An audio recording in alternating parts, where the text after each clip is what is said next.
এখন আমরা দেখব ছক থেকে কেমন করে অতিক্রান্ত দূরত্ব নির্ণয় করতে হয় এবং গ্রাফ অঙ্কন করতে হয়, সাথে বিভিন্ন বিন্দুকে বিশ্লেষণ কেমন করে করতে হয় তা আমরা দেখব।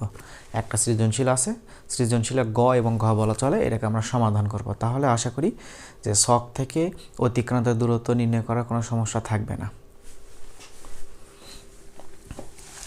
উপরের রো হচ্ছে সময়, নিচের রো হচ্ছে বেগ।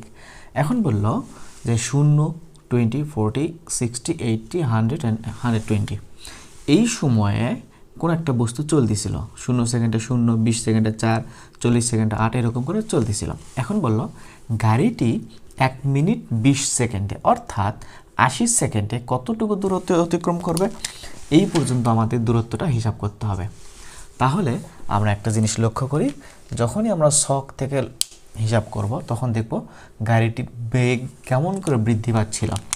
প্রথমে 0 থেকে 4, 4 থেকে 8, 8 থেকে 12, একটা গুণিতক আকারে বৃদ্ধি পাচ্ছে, তাই না? 0 থেকে 4, 4 থেকে 8, 8 থেকে 12। তাহলে আমরা আদি বেগ ধরব কত? 0। আর বৃদ্ধি পেতে পেতে 12 পর্যন্ত আসলো। আসার পর এদিকে আর কিন্তু বৃদ্ধি পায়নি, তাহলে আমাদের এখানে একটা ফুল স্টপ দিয়ে নিতে হবে আপাতত। তাহলে আদি বেগ 0 ধরব, শেষ বেগ 12 ধরব। এই যে এখানে সময় লাগছে কত? 60 সেকেন্ড। এই 60 সেকেন্ডের আমরা হিসাবটা করব। এরপর বাদবাকি অংশটা আমরা হিসাব করে নিব। সেক্ষেত্রে আমরা লিখে নেব কি কি আছে। ইউ সমান 0, ভি সমান 60 সেকেন্ডে যতক্ষণ বেগটা বৃদ্ধি পাচ্ছিল ততক্ষণ পর্যন্ত আমরা ধরবো। যদি কোনো সময় ডাউন হয়ে যায় সেক্ষেত্রে পরেরটা ধরবো না, অথবা সমবেগে যদি চলে সেক্ষেত্রে আমরা আর ধরতে যাব না। তাহলে আমাদের সময়টা হচ্ছে 60 সেকেন্ড আর শেষ বেগটা হচ্ছে কত? 12।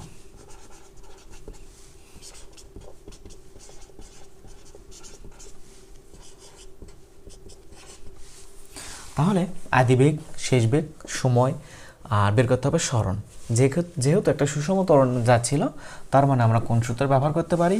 গতির যে 2 নম্বর সূত্র আছে আমরা সেই সূত্র ব্যবহার করব।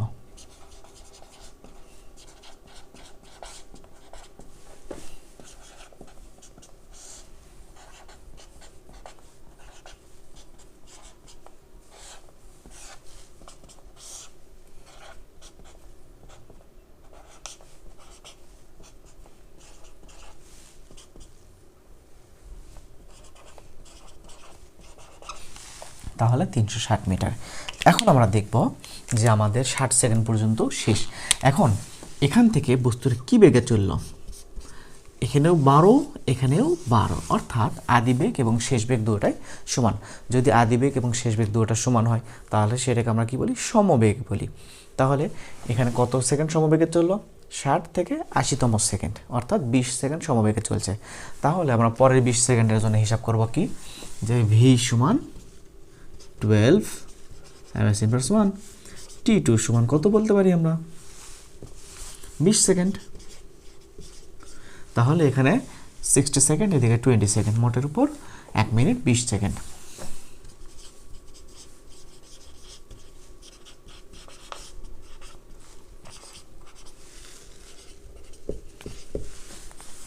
সমবেগে চলা সূত্র ভি টি। ভির মান কত? 12, টির মান কত? 20। এখন প্রথমে গেল 360, পরে গেল 240। আমরা করব কি? মোট। অতএব এস সমান s1 প্লাস s2 সমান 360 প্লাস 240। হিসাব কিতাব করলে আসবে কত? 600। তাহলে গাড়িটি 1 মিনিট 20 সেকেন্ডে 600 মিটার দূরত্ব অতিক্রম করবে। এখন আমরা এই যে ছক আছে, ছক থেকে গ্রাফ অঙ্কন করব এবং বিভিন্ন বিন্দুতে ত্বরণকে বিশ্লেষণ করব। আশা করি খুব একটা কঠিন হবে না, সাথে থাকো তাহলে ক্লিয়ার হবে।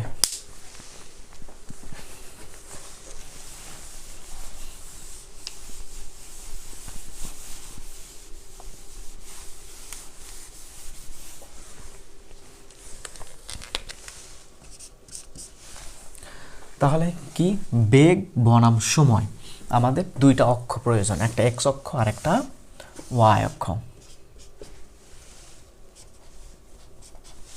এটা হচ্ছে মূল বিন্দু বা অরিজিন।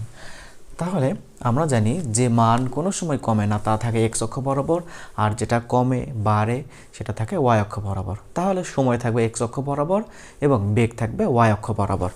তাহলে আমরা যদি কয়েকটা ঘর অঙ্কন করে নিই, যেহেতু আমাদের গ্রাফ না, আমরা বোর্ডকে গ্রাফ হিসেবে ধরে নিব। তাহলে আমরা সময়ের একটা গ্রাফ অঙ্কন করি।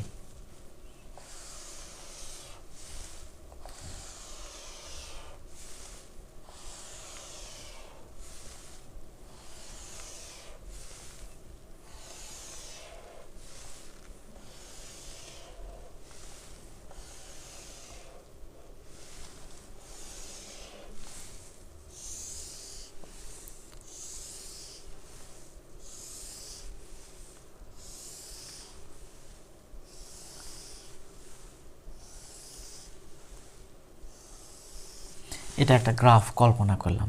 তাহলে নিচের দিকে সময় বসাই।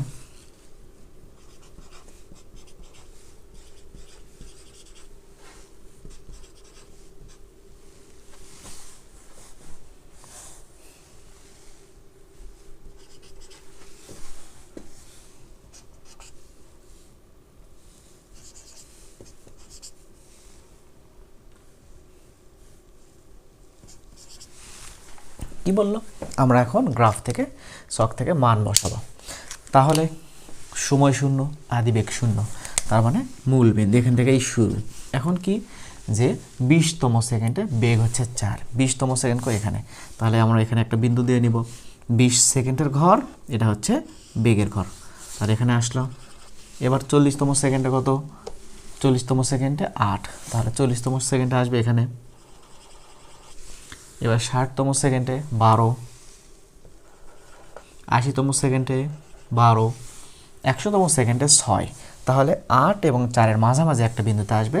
যদিও আমাদের এটা গ্রাফ মোট ভালো না অঙ্কন করা, এখানে আমরা মধ্যবিন্দু একটা ধরে নিলাম। আর 120তম সেকেন্ডে কি হলো? শূন্য হয়ে গেল, এখানে আসলো। এটাকে যদি আমরা যোগ করি,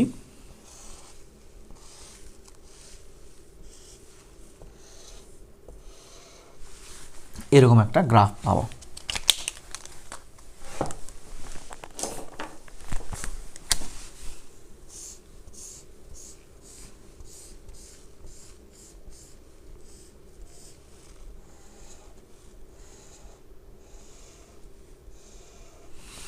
তাহলে এই গ্রাফ থেকে আমরা কি বুঝতে পারলাম? যে কয়েকটা বিন্দু দিব আমরা। এটা হচ্ছে এ বিন্দু, বি বিন্দু, এটা হচ্ছে সি বিন্দু। 0 থেকে বা ও থেকে এ বিন্দু পর্যন্ত বস্তুর বেগ বৃদ্ধি পাচ্ছিল, তার মানে এখানে ত্বরণ কাজ করতেছে। আর এ থেকে বি সমবেগে চলছে, তার মানে এখানে কোনো ত্বরণ নেই। যখন কোনো বস্তুর বেগ হ্রাস পায় অথবা বৃদ্ধি পায়, সেখানে ত্বরণ কাজ করে। আর যদি বেগ সমবেগে চলে, বেগ বৃদ্ধিও পায়নি কমেও নেই, এক্ষেত্রে কোনো ত্বরণ কাজ করবে না। তাহলে ও থেকে এ পর্যন্ত ত্বরণ কাজ করতেছে, এ থেকে বি পর্যন্ত কোনো ত্বরণ নেই, বি থেকে সি পর্যন্ত আবার ত্বরণ কাজ করতেছে। এই তিনটা বিন্দুকে আমরা গাণিতিকভাবে উপস্থাপন করব। তাহলে আমরা বলতে পারি ও থেকে এ রেখায় বা ঢালে অংশে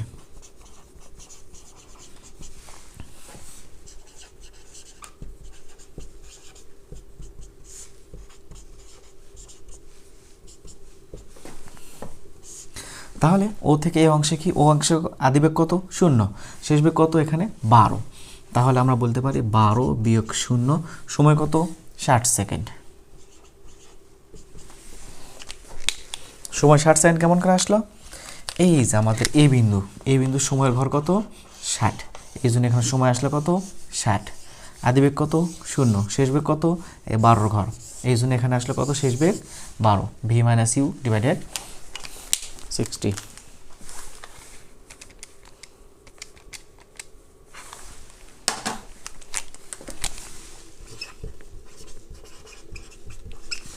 তাহলে এই ঢাল বরাবর অথবা এই অংশে ত্বরণ কত? 0.2। এ বি অংশে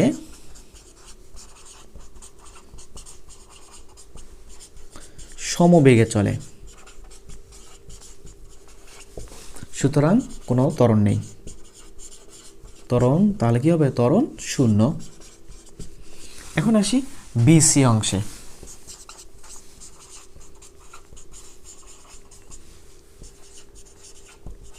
আবার সূত্র,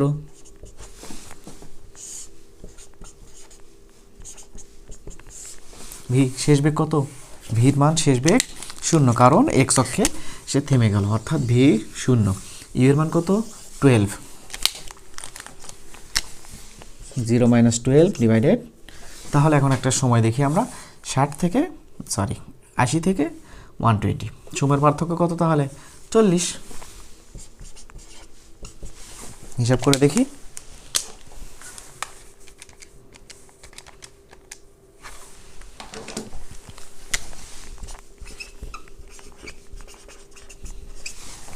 অর্থাৎ বিসি অংশে ত্বরণ না কাজ করছে কি মাইনাস, যেহেতু আসছে, অর্থাৎ বিসি অংশে মন্দন কাজ করে।